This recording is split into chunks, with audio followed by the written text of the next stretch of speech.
Hello दोस्तों, नमस्ते, प्रणाम। आप लोग कैसे हैं? ऐसे भी अच्छे होंगे। तो हम आज गणेश जी के भजन गाएंगे।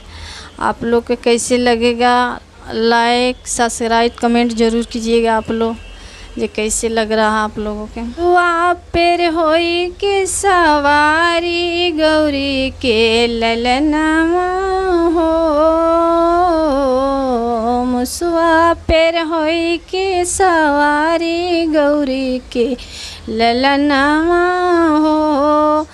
आज अले हमरे अंगनवा गौरी के ललनामा हो। सुनो सखी, आज अले हमरे अंगनवा गौरी के ललनामा हो। गौरी के ललनवा, गौरी के ललनवा, गौरी के भोला जी के ललनवा, गौरी के पालनवा, भोला जी के हउए ललनवा। सखी अजो अइले अंगनवा हो, भोला जी के हउए ललनवा। सखी अजो अइले अंगनवा हो। गौरा जी के हउए पालनवा। सखी अजो अइले अंगनवा हो। मुसवा के कई के सवारी। सखी अजो अइले अंगनवा हो। भोला जी के ललनवा, शिव जी के ललनवा, भोला जी के ललनवा, शिव गुरु के ललनवा। मुसवा के कई के सवारी। सखी अजो अइले अंगनवा हो।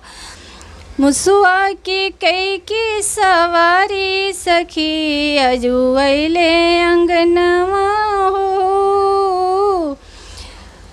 गौरा के पालनवा, गौरा के पालनवा, गौरा जी के पालनवा, गौरा जी के पालनवा।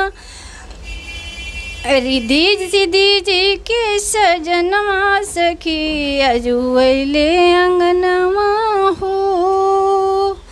रिद्धि सिद्धि जी के सजनवा। सखी अजो अइले अंगनवा हो। मुसवा के कैले सवारी। सखी अजो अइले अंगनवा हो।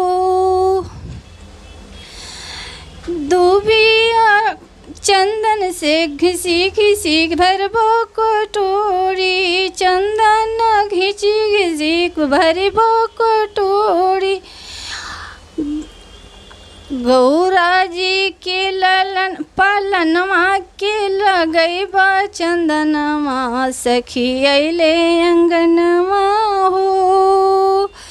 आज लगैबा चंदनवा। सखी अजो अइले पालनवा हो। दुनिया में सबसे अगाड़ी हवनी है, बुद्धि विचार में पूजले सरू दुनिया। सबसे ही हमें पूजले। सखी गौरी के पालनवा हो। सबसे अगाड़ी पूजले। सखी गौरी के पालनवा हो। गौरी के पालनवा। रिद्धि सिद्धि के सजनवा। गौरी के पालनवा। रिद्धि सिद्धि के सजनवा। शिव भोला जी के हउए ललनवा। सखी शिव दुनिया पूजा लेने हो। सबसे अगाड़ी पूजा ले। सखी सारी दुनिया पूजा ले हो।